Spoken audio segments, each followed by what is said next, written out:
جزیرہ نما میں نے اس لیے کہا ہے کیونکہ اس بات سے تعلق ہے، میں نے خاص طور پہ اس پہ زور دیا ہے، یہ جزیرہ نہیں تھا بلکہ جزیرہ نما تھا۔ تھوڑا سا میں اپنے ناظرین کے لیے، سامعین کے لیے اس بات کو جب بتاتا چلوں، جزیرہ عموماً ہم اس جگہ کو کہتے ہیں جہاں پر چاروں طرف جو ہے وہ پانی ہوتا ہے اور درمیان میں خشکی جو ہے وہ ہوتی ہے، جبکہ جزیرہ نما وہ جگہ ہوتی ہے جہاں پر جس خشکی کے 3 اطراف پہ پانی ہوتا ہے اور ایک سائڈ پر جو ہے وہ خشکی ہوتی ہے۔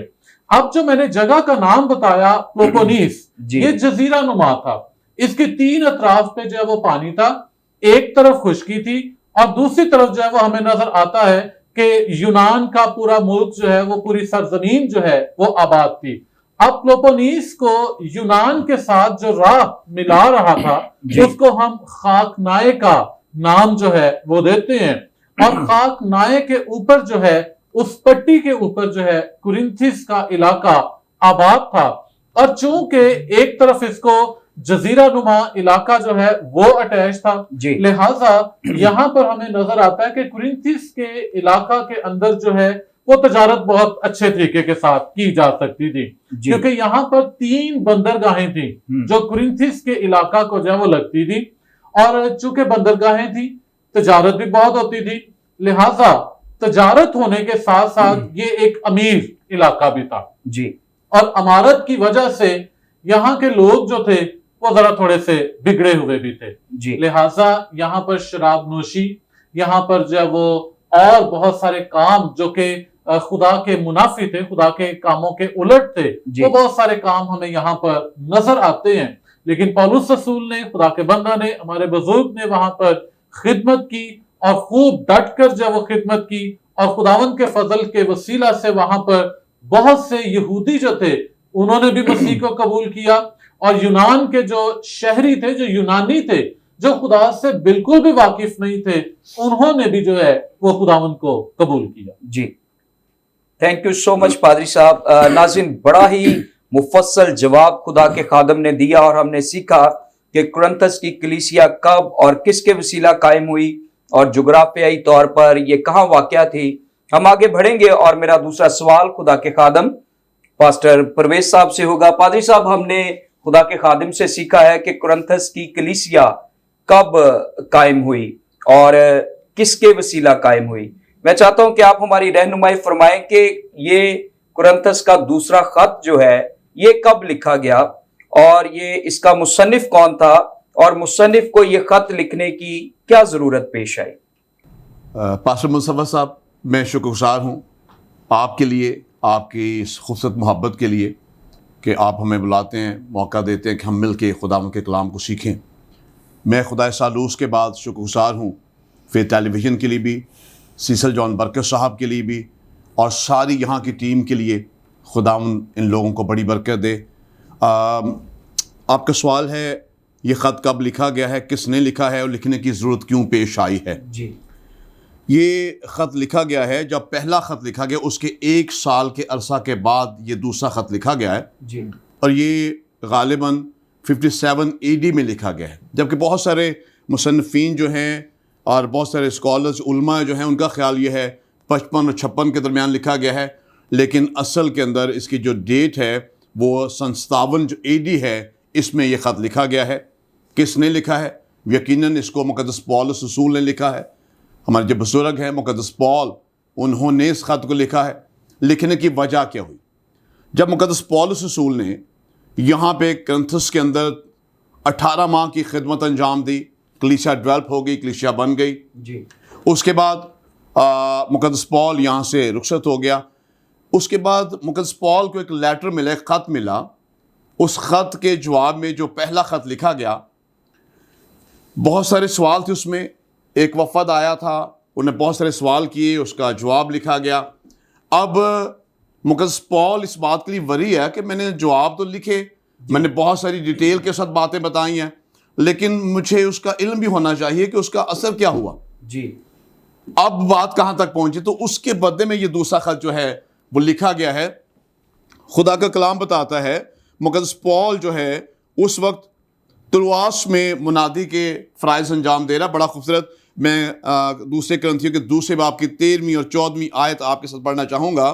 یہاں پہ خدا کے کلام کے اندر لکھا ہے اور جب میں مسیح کی خوشخبری دینے کو ترؤاس میں آیا اور خداوند میں میرے لیے دروازہ کھل گیا تو میری روح کو آرام نہ ملا، اس لیے کہ میں نے اپنے بھائی تیتس کو نہ پایا، پس ان سے رخصت ہو کر مقدونیہ کو چلا گیا۔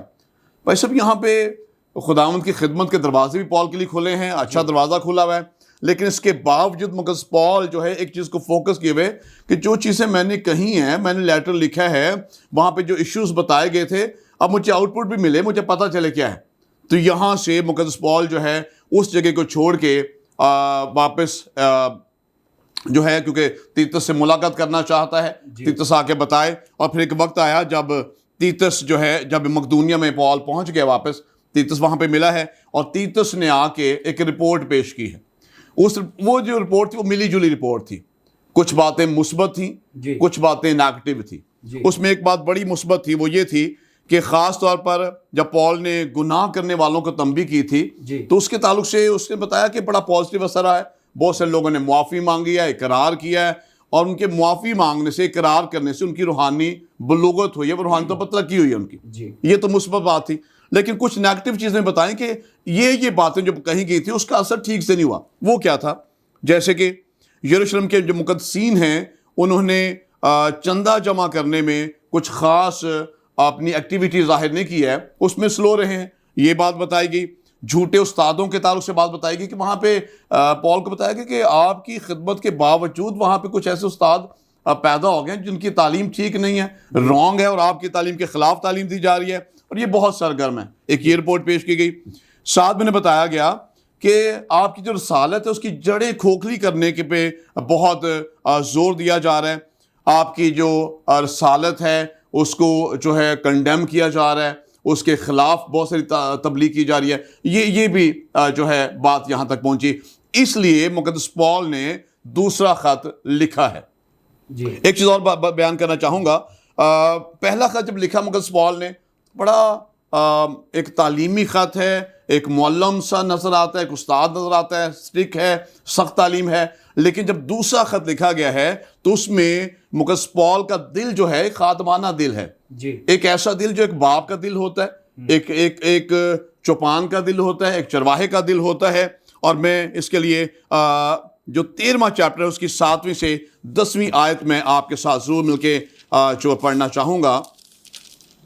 13ویں باب خدا کے پاک کلام میں سے 13ویں باب کی 7ویں سے 10ویں آیت، خدا کے پاک کلام کے اندر لکھا ہے،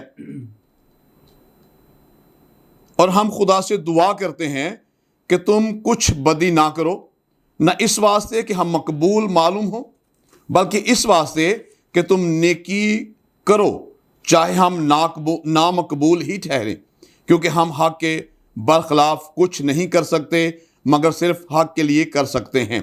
جب ہم کمزور ہیں اور تم زور آور ہو تو ہم خوش ہیں، اور یہ دعا بھی کرتے ہیں کہ تم کامل بنو۔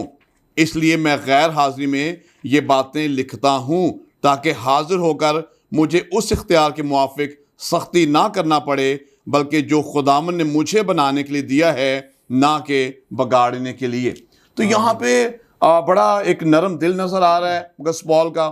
تو دوسرے خط لکھنے کی وجہ اصل کے اندر یہ تھی، تو ان چیزوں کو جو ہے فوکس کیا گیا اور ان چیزوں کو جو ہے سامنے لایا گیا کہ یہ جو ایشوز ہیں اس پہ بات چیت کی گئی ہے اس دوسرے خط کے اندر۔ جی تھینک یو سو مچ پادری صاحب۔ ناظرین، خدا کے خادم نے بڑی خوبصورتی کے ساتھ اس سوال کا جواب دیا، اور ہم نے سیکھا ہے کہ کرنتھیوں کا یہ دوسرا خط کب لکھا گیا، کس نے لکھا اور کیوں یہ خط لکھا گیا۔ ہم آگے بڑھیں گے اور میرا نیکسٹ کویسچن خدا کے خادم پاسٹر ندیم صاحب سے ہوگا۔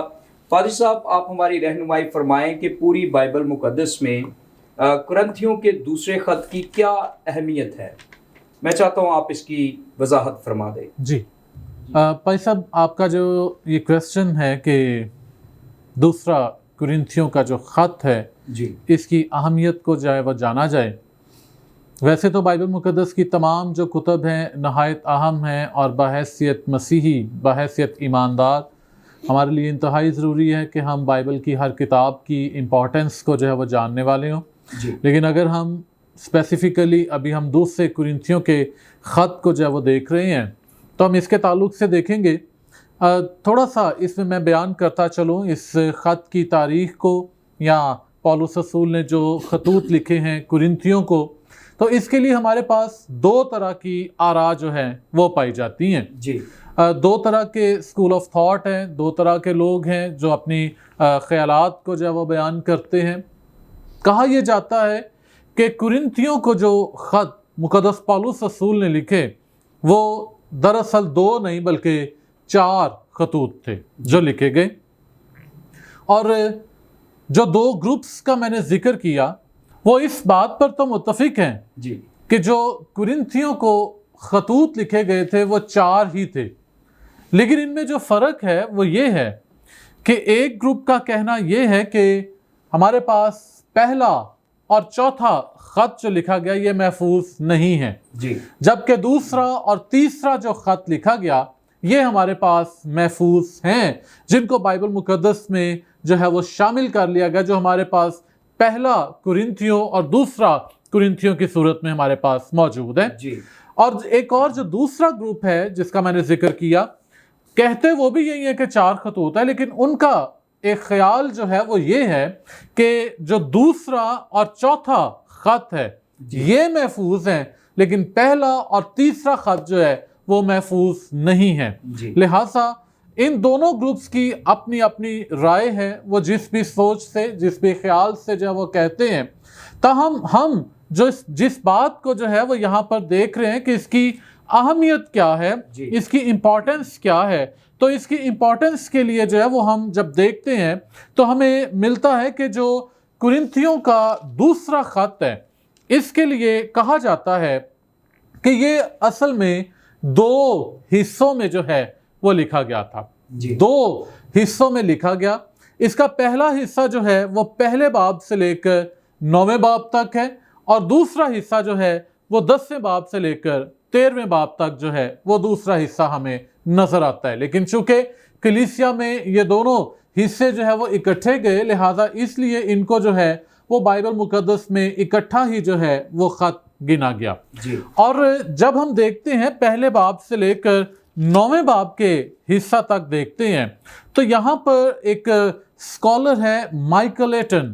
ان کا یہ کہنا ہے، وہ بھی اس بات پر متفق ہیں مائیکل ایٹن، کہ جو پہلے باب سے لے کر 9ویں باب تک ہمیں جو حصہ نظر آتا ہے یہ ان لوگوں کے لیے پولس رسول نے لکھا جو پولس رسول کی تعلیمات سے اتفاق کرتے تھے، جو پولس رسول کو واقعہ ہی خدمت کے اعتبار سے خدا کا بندہ جو ہے وہ تسلیم کرتے تھے. جبکہ 10ویں باب سے لے کر 13ویں باب تک یہ ان لوگوں کے لیے لکھا گیا جو پولس رسول کی تعلیمات سے جو ہے وہ ڈس ایگری کرتے تھے، یا وہ مسیحیت کو پوری طور پر جو ہے وہ نہیں مانتے تھے. یہ ان لوگوں کے لیے لکھا گیا. اب ہمارے لیے جو اس کی امپورٹنس ہے، جو اہمیت ہے، جو میں سمجھتا ہوں کہ بائبل مقدس میں اس کی جو اہمیت ہمیں نظر آتی ہے کہ پولس رسول نے چاہے کوئی اس کی باتوں کو مانتا ہے، چاہے کوئی اس کی باتوں کو نہیں مانتا، چاہے کوئی اس کے ساتھ ہے، چاہے کوئی اس کے خلاف ہے، اس نے ان سب کے لیے ایک جیسی خدمت جو ہے وہ کی ہے. اگر ہم دوسرا کرنتھیوں کے اندر چلیں اور اس کے 13ویں باب کے اندر آئیں اور اس کی آیت نمبر 5 کو جب ہم دیکھتے ہیں تو لکھا ہے یہاں پر 5ویں آیت میں، تم اپنے آپ کو آزماؤ کہ ایمان پر ہو یا نہیں، اپنے آپ کو جانچو، کیا تم اپنی بابت یہ نہیں جانتے کہ یسوع مسیح تم میں ہے ورنہ تم نامقبول ہو. اور پھر اس کے بعد ہم اگر 11ویں آیت سے 14ویں آیت تک پڑھتے ہیں تو لکھا ہے، غرض اے بھائیو خوش رہو، کامل بنو، خاطر جمع رکھو، یک دل رہو، میل ملاپ رکھو، تو خدا محبت اور میل ملاپ کا چشمہ تمہارے ساتھ ہوگا. آپس میں پاک بوسہ لے کر سلام کرو. سب مقدس لوگ تم کو سلام کہتے ہیں. خداوند یسوع مسیح کا فضل اور خدا کی محبت اور روح القدس کی شراکت تم سب کے ساتھ ہوتی رہے. ان آیات کے اندر جب ہم دیکھتے ہیں تو پولس رسول کی محبت جو ہے وہ ایک جیسی نظر آتی ہے. ایسا نہیں ہے کہ جو لوگ اس کو ناپسند کرتے تھے ان کے لیے اس نے کچھ اور کلام کر دیا، تو جو اس کو پسند کرتے تھے اس نے ان کے لیے کوئی اور بات جو ہے وہ کر دی ہے. بلکہ یہاں پر بھی وہ ان کو یسوع ہی کی خوشخبری جو ہے وہ دے رہا ہے، اور اس کی زبردست خدمت کے وسیلہ سے، اس محبت کے وسیلہ سے، اس درد اور اس بوجھ کے وسیلہ سے جو ہے، اگر ہم اس بات کو بھی جو ہے وہ ایگری کریں کہ یہ وہ لوگ تھے جو پولس رسول کو پسند نہیں کرتے تھے، لیکن پھر بھی اس کی خدمت کے وسیلہ سے ان لوگوں نے بھی جو ہے وہ یسوع مسیح کو قبول کیا. اور تقریباً ہم جو وہ 90 کے اندر دیکھتے ہیں، 90 AD میں جب ہم دیکھتے ہیں تو ایک روم کے ایک بشپ تھے، بشپ کلیمنٹ فرسٹ. انہوں نے ایک سٹیٹمنٹ دی اپنی ایک بک میں، انہوں نے سٹیٹمنٹ دی اور انہوں نے کرنتھیوں کی کلیسیا کے لیے جو وہ لکھا، The church has done well، کہ کلیسیا نے بہت اچھا کام جو ہے وہ کیا ہے. یہ جو ایک سٹیٹمنٹ دینا تھی کرنتھیوں کی کلیسیا کے لیے، یہ اس بات کا ثبوت تھا کہ وہاں پر جو خدمت کی گئی ہے، پولس رسول نے جو خطوط لکھے ہیں، وہ 4 خطوط ہیں، وہ 2 خطوط ہیں، وہ جس بھی صورت میں ہیں، اس نے ان سب کے اندر کلام کا ایک اچھا بیج جو ہے وہ بویا ہے، اور اس اچھے بیج کے وسیلہ سے سب زندگیوں نے، وہاں کے لوگوں نے مسیح یسوع کو جو ہے وہ قبول کیا ہے. اور آج اس پروگرام کی وساطت سے، فیتھ ٹی وی کی وساطت سے، میں اپنے ناظرین کو، اپنے سامعین کو یہ پیغام دینا چاہتا ہوں کہ ہم بھی ایسی ہی خدمت کریں بحیثیت خادم. ہمارا کام ہے، کوئی ہمارے ساتھ ہے یا کوئی ہمارے ساتھ نہیں ہے، کوئی ہم سے محبت کرتا ہے، کوئی ہم سے نفرت کرتا ہے، ہمارا کام مسیح کی محبت کو لوگوں تک پہنچانا ہے، تاکہ ہمارے وسیلہ سے زندگیاں یسوع سے ملیں، خدا کو جانیں اور نجات کو حاصل کرنے والی ہوں. جی تھینک یو سو مچ سر. ناظرین، بڑا ہی مفصل اور بڑا خوبصورت جواب خدا کے خادم نے ہمیں دیا. ہم آگے بڑھیں گے اور میرا نیکسٹ کویسچن خدا کے خادم پاسٹر پرویز صاحب سے ہوگا. پادری صاحب، آپ ہماری رہنمائی فرمائیں کہ کرنتھیوں کے دوسرے خط میں کن کن موضوعات پر بات ہوئی ہے اور اس خط کا مرکزی خیال کیا ہے؟ پاسٹر صاحب، تھینک یو ویری مچ. بہت سارے موضوعات پہ خدا کے بندہ پال نے ڈسکس کیا ہے، بات چیت کی ہیں. جیسے پال اور کرنتھس کی جو کلیسیا ہے اس کے تعلقات آپس میں کیسے تھے، جو کہ پہلے باب کی 12ویں آیت اور پھر 7ویں باب کی 16ویں آیت میں ہمیں نظر آتا ہے. میں اس کو پڑھنا چاہوں گا. پہلے باب کی 12ویں آیت، خدا کلام کے اندر لکھا ہے، کیونکہ ہم کو اپنے دل کی اس گواہی پر فخر ہے کہ ہمارا چال چلن دنیا میں اور خاص کر تم میں جسمانی حکمت کے ساتھ نہیں بلکہ خدا کے فضل کے ساتھ، یعنی ایسی پاکیزگی اور صفائی کے ساتھ رہا جو خدا کے لائق ہے. اور میں اس کی 7ویں باب کی جو 16ویں ورس ہے اس کو بھی آپ کے ساتھ شیئر کرنا چاہوں گا. میں خوش ہوں کہ ہر بات میں تمہاری طرف سے میری خاطر جمع ہے. یہ کلیسیا کا اور جو پال کا آپس کا کنیکشن ہے، تعلق ہے، اس کو شیئر کیا گیا. پھر قصوروار جو ہیں ان کی معافی اس کا موضوع رہی ہے. وہ دوسرے باب کی پہلی 8 آیات اگر ہم پڑھیں تو پتہ چل جاتا ہے کہ اگر کوئی قصوروار ہے، غلطی ہو گئی ہے، جو کہ یسوع مسیح نے معافی کا پیغام دیا ہے، تو ہم نے بھی دوسروں کو معاف کرنا ہے. پھر ایک اور چیز جو اس کا موضوع رہی ہے، ایمان کے ساتھ زندگی گزارنا.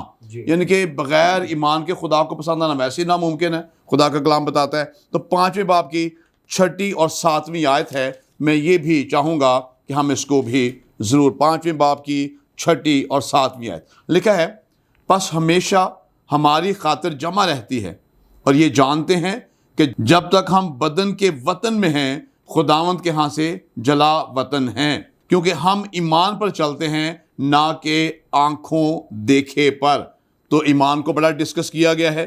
ایک اور چیز، بے دینی کے اثرات جو ہیں اس کے خلاف بھی بہت ساری بات چیت کی گئی ہے کہ اگر ہم بے دین ہیں، اور وہ آپ کو 6 باب کی جو 14ویں اور 15ویں آیت جو ہے وہ مل جائے گی. یہاں پہ لکھا ہے 6 باب کی 14ویں اور 15ویں آیت، بے ایمانوں کے ساتھ ناہموار جوئے میں نہ جتو، کیونکہ راست بازی اور بے دینی میں کیا میل جول، یا روشنی اور تاریکی میں کیا شراکت. مسیح کا بلیال کے ساتھ کیا موافقت یا ایماندار کا بے ایمان سے کیا واسطہ؟ یہاں پہ ایماندار جو ہے اس کی زندگی کیسے ہونی چاہیے اس کو فوکس کیا گیا، اس کو بیس بنایا گیا ہے۔ ایک اور چیز جو ہے مسیح خیرات کے تعلق سے جو ہے اس کو ٹاپک بنایا گیا کہ جو مسیح خیرات ہے وہ 8ویں باب کی پہلی 7 آیات پڑھیں تو وہ ہو جاتی ہے، کیونکہ پال نے خاص طور پر لکھا تھا کہ ان کو یروشلم کے لیے خیرات جمع کرنی ہے، لیکن اس میں وہ ویک رہے، یہ اچھا سائن نہیں تھا، اور مقدس پال نے اس پہ بھی خاص زور دیا ہے۔ پھر حاجت مند اور جو ایماندار ہیں ان کے لیے جو امداد ہے وہ بھی ہونی چاہیے۔ یہ اسی دوسرے کرنتھیوں کے جو 9واں باب ہے اس میں اس کو خاص طور پر ڈسکس کیا گیا ہے۔ پھر جو جھوٹے رسول ہیں اس کو فوکس کیا گیا اور وہ 11ویں باب کے اندر ہے۔ یہ ساری باتیں اس خط کا موضوع رہی ہیں، بات چیت اس پہ خاص طور پر کی ہے، اور اس کا مرکزی خیال کیا رہا ہے وہ ہے میل ملاپ۔ اس دوسرے خط کا جو مرکزی خیال ہے وہ میل ملاپ ہے، پیار محبت ہے، یگانگت ہے، آپس میں ایک دوسرے کے ساتھ ہونا ہے۔ یہ خدا کا ہی پلان تھا۔ وہ 5ویں باب کی 18ویں اور 19ویں آیت ہے، میں چاہوں گا یہ آپ لوگوں کے ساتھ مل کے 5ویں باب کی 18ویں اور 19ویں آیت۔ خدا کے پاک کلام کے اندر لکھا ہے، اور سب چیزیں خدا کی طرف سے ہیں جس نے مسیح کے وسیلہ سے اپنے ساتھ ہمارا میل ملاپ کر لیا اور میل ملاپ کی خدمت ہمارے سپرد کی۔ مطلب یہ ہے کہ خداوند نے مسیح میں ہو کر اپنے ساتھ دنیا کا میل ملاپ کر لیا اور ان کی تقصیروں کو ان کے ذمے نہ لگایا، اور اس نے میل ملاپ کا پیغام ہمیں سونپ دیا۔ یہ پیغام مین پیغام ہے، مین تھاٹ ہے، مرکزی خیال ہے۔ خدا نے اپنے بندہ پال کے وسیلہ سے یہ چیز کو اس کو سکھایا، کنسنس کی کلیسیا کو سکھایا، اور آج ہمیں بھی یہ سکھایا جا رہا ہے کہ ہمارا فوکس خدمت، کلام سنانا، کلام پڑھنا، دعا کرنا، ساری باتیں، لیکن اس کے ساتھ ساتھ میل ملاپ، پیار محبت، یونٹی، جو خدا خدا کی طرف سے جو پیغام ہے وہ اس میں مقدس پال نے مجھ تک اور آپ تک پہنچایا۔ اور اگر میں اور آپ مسیحی ہیں، خدا کے لوگ ہیں یا خادم ہیں، لیکن ہم میل ملاپ میں نہیں ہیں، پیار میں نہیں ہیں، یگانگت میں نہیں ہیں، یونٹی میں نہیں ہیں، تو اس کا مطلب ہے مسیح کی محبت ہم میں قائم نہیں ہے، اور یہ لمحہ فکریہ رہے گا اگر ایسا نہ ہوا تو۔ جی تھینک یو سو مچ پادری صاحب۔ ناظرین، بڑی خوبصورتی کے ساتھ خدا کے خادم نے اس سوال کا بھی جواب دیا۔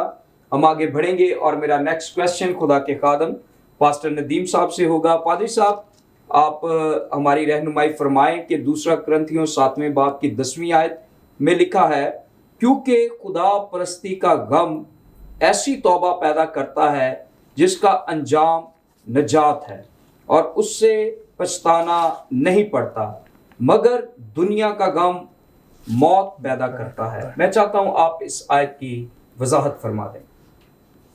بھائی صاحب، یہ آیت جو ہے وہ بہت زبردست ہے، کیونکہ خدا پرستی کا غم ایسی توبہ پیدا کرتا ہے جس کا انجام نجات ہے، اور اس سے پچھتانا نہیں پڑتا، مگر دنیا کا غم موت پیدا کرتا ہے۔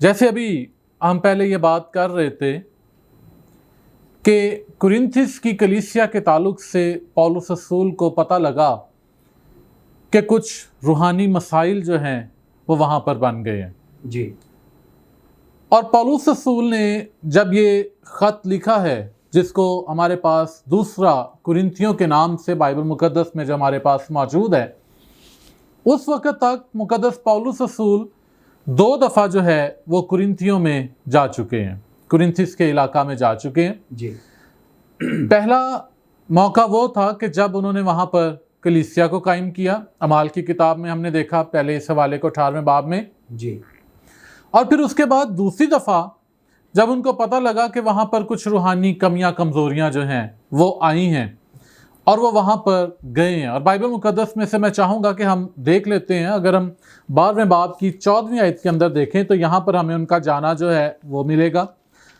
2 کرنتھیوں اور اس کا 12واں باب اور اس کی 14ویں آیت میں لکھا ہے، دیکھو یہ تیسری بار میں تمہارے پاس آنے کے لیے تیار ہوں۔ اب یہاں پر لکھا ہے کہ تیسری بار میں آنے کے لیے تمہارے پاس تیار ہوں، جی، یعنی اس کا مطلب ہے کہ پہلے وہ 2 دفعہ جا چکے ہیں، اب تیسری دفعہ وہ پھر جانے کے لیے تیار ہے۔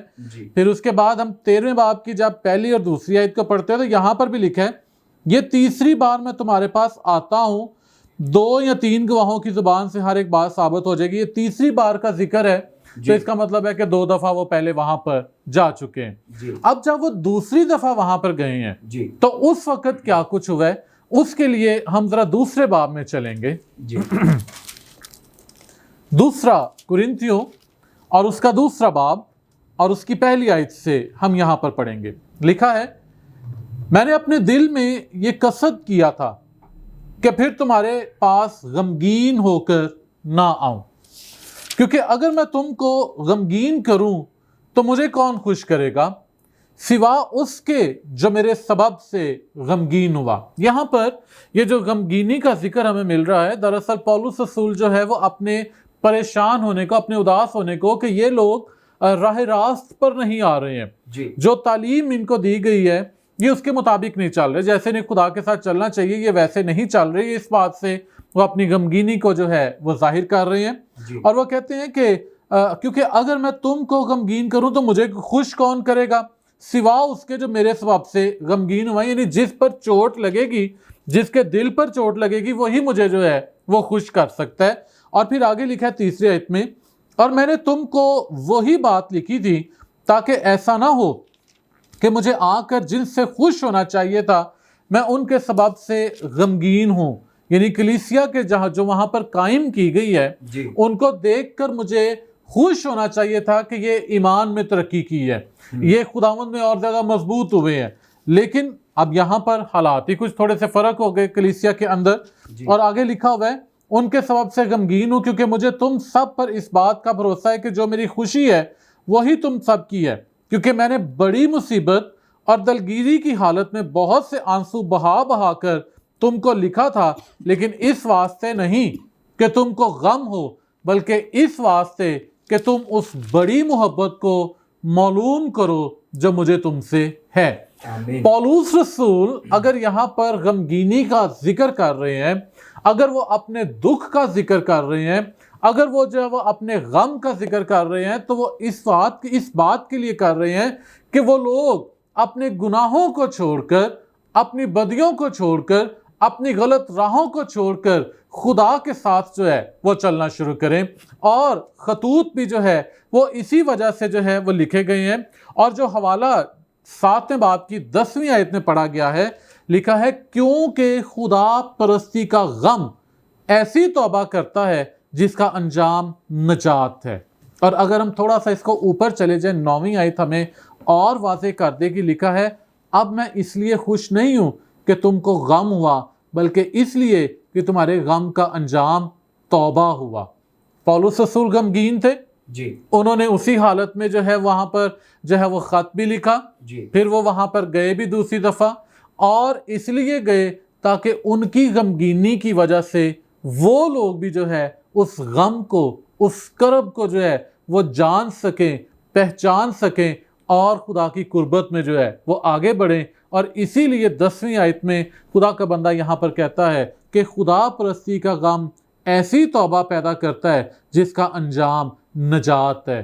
کاش کہ ہم سب جو ہے ایسے جو ہے وہ غم کے اندر گر جائیں۔ اگر ہماری زندگیوں میں گناہ ہے، اگر ہماری زندگیوں میں بدی ہے، ہم خدا سے دور ہیں، تو ہم اپنی زندگیوں میں اس بات کے لیے پریشان ہونا شروع ہو جائیں۔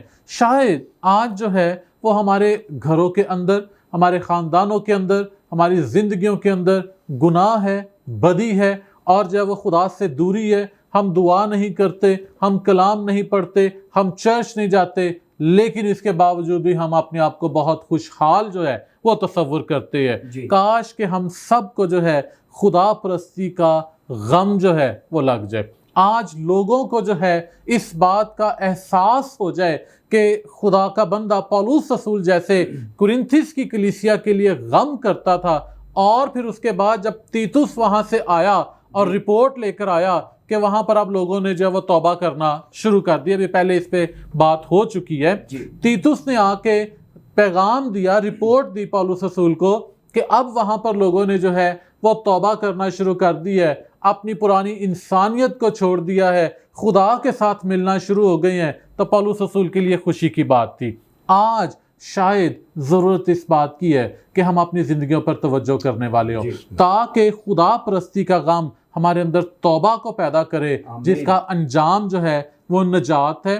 خدا پرستی کا غم ہمارے اندر پیدا ہو جائے تاکہ ہم جو ہے وہ خداوند کو حاصل کریں، ہمیشہ کی بادشاہت کو حاصل کریں، خدا کی قربت کو حاصل کریں۔ اور آگے لکھا ہے اور اس سے پچھتانا نہیں پڑتا، مگر دنیا کا غم موت پیدا کرتا ہے۔ اگر ہم خدا پرستی کے غم کو اپنے اندر رکھیں گے تو پچھتائیں گے نہیں، بلکہ ہمیشہ کی زندگی کو جو ہے وہ حاصل کر لیں گے۔ لیکن اگر دنیا کا غم ہمارے اندر ہوگا، ہم دنیاوی کاموں کے اندر پڑے رہیں گے، تو پھر اس کا انجام موت ہے، ہلاکت ہے، زندگی نہیں ہے۔ ہمیشہ کی زندگی حاصل کرنی ہے تو پھر ہمیں خدا پرستی کے غم کو اپنے اندر رکھنا ہوگا۔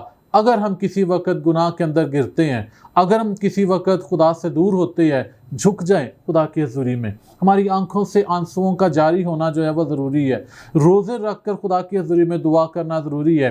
خدا ہم نے یہ کام کر لیا۔ بائبل مقدس کے اندر ہمیں نظر آتا ہے، بزرگ داؤد کے تعلق سے ہم دیکھتے ہیں، گناہ ہو گیا، خدا کی حضوری میں جھک گیا، معافی مانگی۔ اور بہت سارے لوگ ہمیں جب وہ ملتے ہیں جن کی زندگیوں میں گناہ آیا، لیکن انہوں نے جو ہے وہ توبہ کی، خدا کے ساتھ چلنا شروع کیا، خدا نے ریسٹور کیا۔ لہٰذا آج ہمارے لیے بھی ضروری ہے کہ ہم بھی جو ہے وہ ایسے خدا کی حضوری میں جھکنے والے ہوں۔ جی، تھینک یو سو مچ پادری صاحب، بڑی ہی خوبصورتی کے ساتھ اس سوال کا جواب دیا، اور یقیناً ہم نے اس آیت کی وضاحت کو حاصل کیا ہے اور اس آیت میں چھپی ہوئی سچائیوں کو خدا کے خادم کے وسیلے سیکھا ہے۔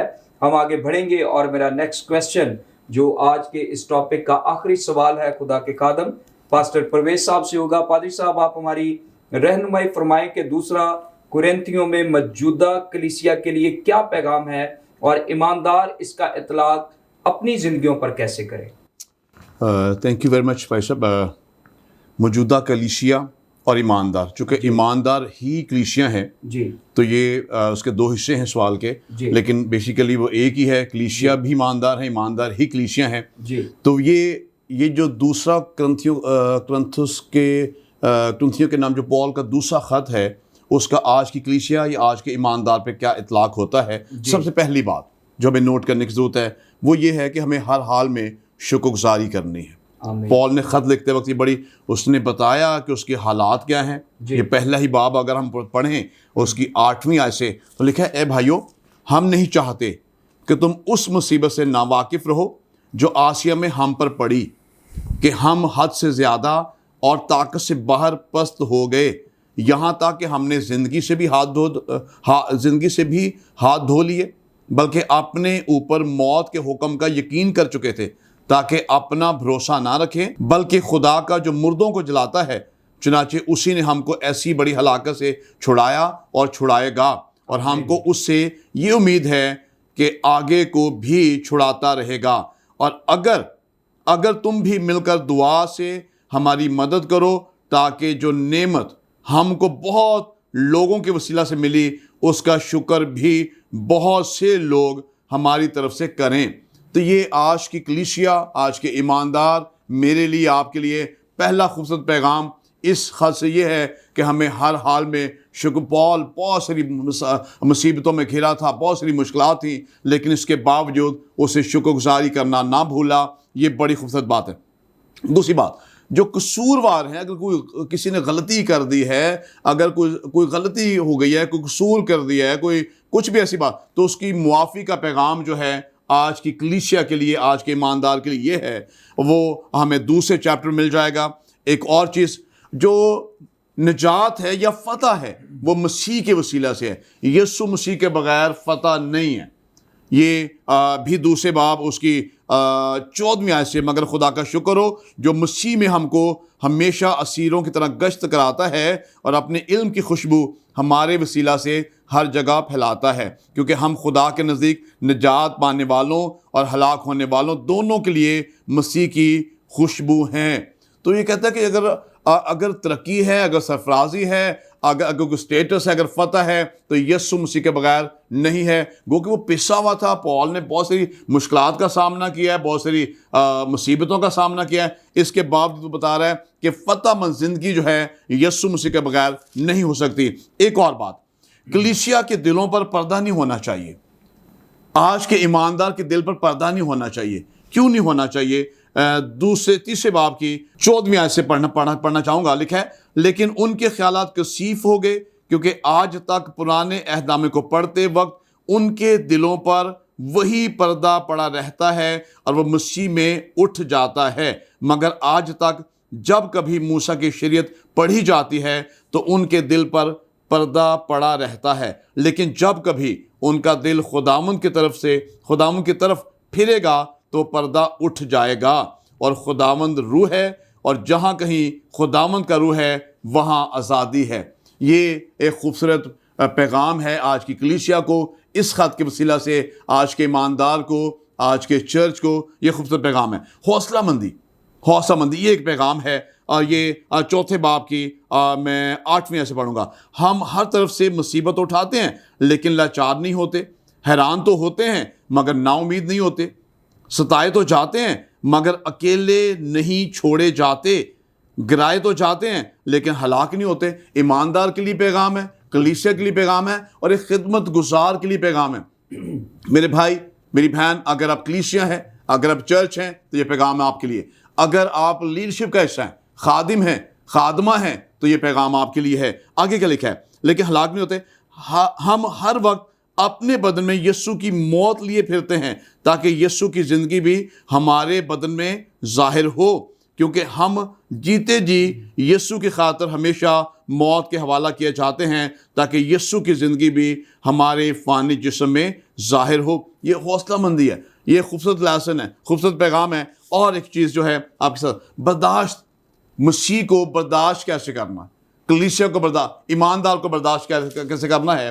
اور یہ 6 باب کی 3 آیت سے ہم کسی بات میں ٹھوکر کھانے کا کوئی موقع نہیں دیتے تاکہ ہماری خدمت پر حرف نہ آئے. خدمت گزاروں کے لیے ہے، آپ کے لیے ہے، میرے لیے ہے کہ کسی بات میں ہمیں ٹھوکر نہیں لگنی چاہیے یا خدمت، بلکہ خدا کے خادموں کی طرح ہر بات سے اپنی خوبی ظاہر کرتے ہیں، بڑے صبر سے، مصیبت سے، احتیاج سے، تنگی سے، کوڑے کھانے سے، قید ہونے سے، ہنگاموں سے، محنتوں سے، بیداری سے، فاقوں سے، پاکیزگی سے، علم سے، تحمل سے، مہربانی سے، روح القدس سے، بیریا محبت سے، کلام حق سے، خدا کی قدرت سے، راست بازی کے ہتھیاروں کے وسیلہ سے، جو دہنے بائیں ہیں، عزت اور بے عزتی کے وسیلہ سے، بدنامی اور نیک نامی کے وسیلہ سے. وہاں کیا خوبصورت پیغام ہے کلیسیا کے لیے، چرچ کے لیے، ایماندار کے لیے.